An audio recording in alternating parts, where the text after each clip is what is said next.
जिसकी मौत हुई है और हादसे में अब तक 20 लोगों की मौत हो चुकी है। तो अस्पताल में कई भर्ती मरीज जिनकी हालत सुधर तो रही है, लेकिन कुछ ऐसे भी हैं जिनकी हालत बिगड़ रही है। इसमें से आज एक और अपडेट ये सामने आया कि इलाज के दौरान एक और मरीज की जान चली गई है।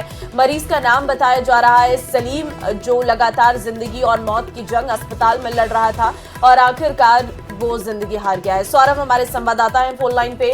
सौरभ, अपडेट सामने आया है कि एसएमएस अस्पताल में इलाज के दौरान एक और शख्स की मौत हो गई है। जी बिल्कुल, सलीम नाम के शख्स की मौत हुई है। करीब 60% से ज्यादा जो है वो झुलसा हुआ था और उसका डॉक्टर जो है वो उसे बचाने के तमाम प्रयास जो है वो कर रहे थे, लेकिन जो बर्न था वो इंटरनल था, यानी अंदर ऑर्गन तक जो है वो उसके जो है वो झुलस गए थे, जिसके बाद तमाम प्रयासों के बावजूद उसे बचाया नहीं जा सका और कुछ देर पहले ही उसकी मौत जो है वो एसएमएस अस्पताल में हो चुकी है। तो यानी अब इस पूरे मामले में मरने वालों की संख्या जो है वो 20 जो है वो हो चुकी है। मुझे ये बताएगा सौरभ कि अभी कितने लोग वेंटिलेटर पे हैं और कितने लोग ऐसे जिनका इलाज चल रहा है? जी बिल्कुल, अभी करीब 60 मरीजों का इलाज जो है वो अभी चल रहा है और उसमें भी कुछ मरीज जो है वो क्रिटिकल अभी बताया जा रहा है। वेंटिलेटर पे अभी कोई नहीं है, इस प्रकार की जानकारी मिली है, लेकिन उन जो हैं उनकी भी हालत जो है वो क्रिटिकल ही बताई जा रही है, क्योंकि बर्न जो है वो बहुत अंदर डीप ठीक है, ऑर्गन तक पहुंच गया। बहुत शुक्रिया सौरभ तमाम जानकारी देने के लिए खबर पर। चलिए बात मौसम की कर लेते हैं, क्योंकि मौसम में अचानक से बारिश से ठंड बढ़ गई है। दौसा में बीते दिन बारिश हुई तो वहीं देर रात में बारिश के साथ ओले भी गिरे हैं। कई इलाकों में तो तेज तो कई इलाकों में रिमझिम बारिश का दौर जारी रहा। बारिश और ओले गिरने से पारा गिर गया और ठंड बढ़ गई।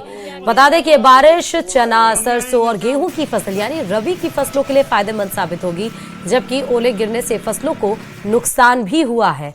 तो ओलावृष्टि की तस्वीरें आपको दौसा से दिखा रहे हैं। आप देखिए कि मोती की तरह किस तरह से शख्स उसको इकट्ठा किए हैं और दिखा रहे हैं ये। लेकिन रबी की फसलों के लिए कहीं कहीं फायदा भी है, कहीं कहीं ओले मतलब बारिश तो फायदेमंद है, लेकिन ओला जो गिरा है वो रबी की फसलें जो खेतों में खड़ी होकर तैयार है उनके लिए नुकसानदायक है।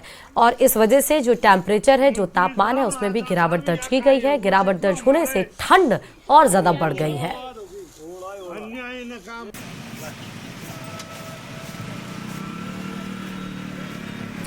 और ठंड बढ़ने की वजह से लोगों की दिनचर्या तो ऑब्वियसली इफेक्ट हो रही है। और जिस वजह से सड़कों पर आप देखिए कि गाड़ियों की रफ्तार भी धीमी हो चुकी है, क्योंकि लोग अब जिनको जरूरत है तभी घर से बाहर निकल रहे हैं और अलाव का सहारा भी ले रहे हैं लोग ठंड से बचने के लिए। प्रदेश में शीतलहर और कड़ाके की ठंड का दौर लगातार जारी है। ठिठुरन भरी सर्दी के बीच पारा लगातार जमाव बिंदु पर है और बरसात के बाद तापमान में गिरावट देखने को मिल रही है। एक तरफ बारिश तो कई जिलों में कोहरा भी कहर ढा रहा है। देखिए क्या स्थिति है।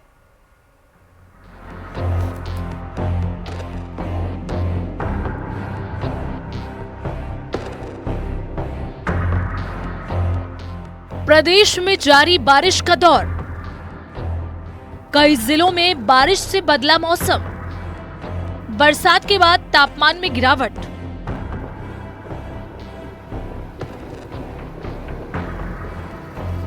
राजस्थान में शुक्रवार सुबह से ही कई जगहों पर बारिश हो रही है। प्रदेश में नया पश्चिमी विक्षोभ सक्रिय हुआ, जिसके असर से रात से ही प्रदेश के कई शहरों में मध्यम स्तर की बारिश हुई। प्रदेश में ओलावृष्टि की चेतावनी भी जारी की गई है। सीकर, अजमेर और उदयपुर में शुक्रवार सुबह बारिश हुई। वहीं बीती रात सीकर, अजमेर के अलावा जयपुर, पाली और जालौर में भी तेज बारिश हुई। अजमेर में सर्द हवाओं के साथ साथ तेज बारिश ने जनजीवन अस्त व्यस्त कर दिया। अजमेर में दिसंबर के अंत में एक बार फिर सर्दी ने अपने तेवर दिखाने शुरू कर दिए हैं। अजमेर में मावठ की बारिश ने भी परिवर्तन कर दिया है। मौसम में आए अलग अलग परिवर्तन के बाद आम जनता में भी अलर्ट के लिए निर्देश दिए गए हैं। लोहागल स्थित एक चाय की दुकान है, यहाँ पर आप देखेंगे किस तरह से सर्दी से बचाव जो तमाम लोग हैं वो कर रहे हैं और चारों तरफ जो है विजिबिलिटी जो है वो काफ़ी कम हो चली है। बहुत ज़्यादा सर्दी है, घर से बाहर नहीं निकल रहा आदमी और तप रहे क्या करें। ये आ गई है यहाँ पे, तो सर्दी से बचाव के लिए कड़ाकेदार सर्दी पड़ रही है, बहुत ज़्यादा खतरनाक। जयपुर में भी देर रात हल्की बारिश हुई। मौसम में बदलाव के चलते ठिठुरन बढ़ रही है। पारा 4 से 5 डिग्री गिरने के आसार हैं। ये कल से बहुत जबरदस्त पड़ी सर्दी पड़ रही है, कल से सर्दी ज्यादा है। अच्छा, रात को बारिश भी हुई है। अच्छा अच्छा, बारिश हुई है। देखो कैसे बचाव कर रहे हैं सर्दी से? बचाओ तो भी ये कपड़ा ओढ़ के रहो, टोपा लगा के। अच्छा, सर्दी का बचाव यही है। मौसम विभाग ने राजस्थान के ज्यादातर हिस्सों में बारिश और ओले गिरने की आशंका जताई है। मौसम विभाग ने 13 जिलों में ऑरेंज जबकि 17 जिलों में येलो अलर्ट जारी किया है। श्री गंगानगर समेत बीकानेर संभाग के आसमान में बादल छाए हैं।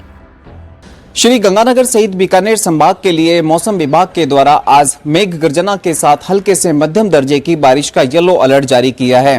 मौसम विभाग के द्वारा मेघ गर्जना के साथ हल्के से मध्यम दर्जे की बारिश का येलो अलर्ट जारी किए जाने का अच्छा खासा असर इस समय श्री गंगानगर जिले के आसमान में देखा जा सकता है।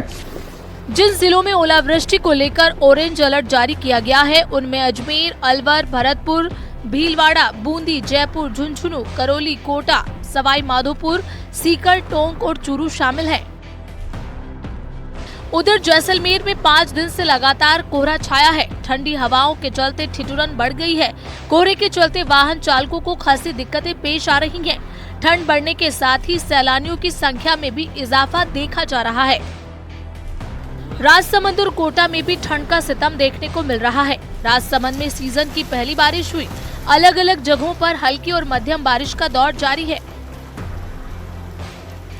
ये जो बारिश है मावट, आमतौर पे तो माना जाता है कि मावट अच्छी होती है फसलों के लिए, लेकिन राजसमंद से जिस तरह पर भी सिंचाई के लिए भी पानी छोड़ा गया है, लगातार खेतों में पानी भरा हुआ है और ये बारिश हो रही है, तो कहीं न कहीं किसानों के लिए नुकसानदेह होता है। किसानों के लिए निश्चित नुकसानदेही है अभी की बारिश, और खेतों में पानी भी भरा हुआ, नहर भी छोड़ी हुई है। मौसम विभाग ने 17 जिलों में ओलावृष्टि की चेतावनी जारी की है, जिसका असर रविवार तक रहेगा। ऐसे में लोगों से अपील है कि वो अपने आप को सुरक्षित रखें। Bureau report, news 18 Rajasthan. और राजस्थान के कई इलाके अब बर्फिस्तान बन चुके हैं क्योंकि पश्चिमी राजस्थान के कई जिलों में ओले गिरे हैं। हनुमानगढ़ समेत कई जिलों में ओलावृष्टि हुई है। जिन जिलों में बारिश समेत जमकर गिरे हैं ओले, सड़क और खेत ओलों की चादर में ढके नजर आ रहे हैं। तस्वीरें आपके सामने हैं, आप जरा तस्वीरों को देखिए। ये है सड़कें और ये खेत हैं जहां पर आपको हर तरफ ऐसा लग रहा होगा कि बर्फ ही बर्फ नजर आ रही है, लेकिन ये राजस्थान के कई इलाके हैं जहां पर ओले गिरे हैं, जो लग रहा है कि अब पूरी तरीके से खेत जो है वो बर्फीले हो गए हैं। तो राजस्थान का रेगिस्तान किस तरह से बर्फिस्तान बना है उसकी एक बानगी आपको तस्वीरों में नजर आ रही है। देखिए किस तरह से हो रही वृष्टि, मतलब एक तो ठंड, ऊपर से बारिश के साथ, तो ऊपर से ट्रिपल अटैक ठंड का। ओला तो रबी की फसलों के लिए नुकसानदायक है और लोगों के लिए भी यहाँ पर समस्याएं इसलिए भी बढ़ गई हैं क्योंकि तापमान और ज्यादा गिर चुका है, लोग ज्यादा ठंड महसूस कर रहे हैं। और चलिए अब बात करते हैं जम्मू कश्मीर की। जम्मू कश्मीर पूरी तरह से बर्फ के सफेद चादर में ढक चुका है। हर तरफ बर्फ ही बर्फ नजर आ रही है। श्रीनगर हो या फिर अनंतनाग या फिर गांदरबल या फिर पुलवामा, हर तरफ सिर्फ बर्फ की चादर बिछी हुई है। इस समय 8 तस्वीरें आपके सामने हैं। वहीं उत्तरकाशी और हिमाचल प्रदेश के शिमला, कुल्लू, मनाली में भी भारी बर्फबारी जारी है। तो पहाड़ों में बर्फबारी का असर मैदानी इलाकों में भी दिख रहा है। दिल्ली एनसीआर में भी कड़ाके की ठंड पड़ रही है। दिल्ली में प्रदूषण का स्तर पूरी तरह से नीचे आ गया है। तस्वीरें आपके सामने हैं। जम्मू कश्मीर में किस तरीके से हर तरफ बर्फ ही बर्फ नजर आ रही है उसकी तस्वीरें आप देख सकते हैं। और कई लोगों को मुश्किलों का सामना भी करना पड़ रहा है क्योंकि स्थितियां थोड़ी गंभीर भी बन रही हैं।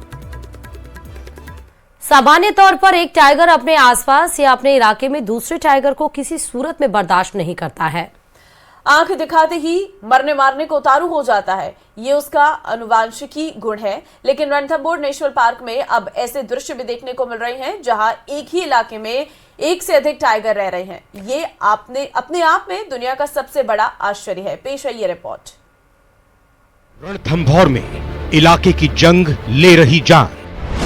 2 साल में 16 बाघों की मौत कर रही हैरान। बाघों की मौत पर कैसे लगे लगाम।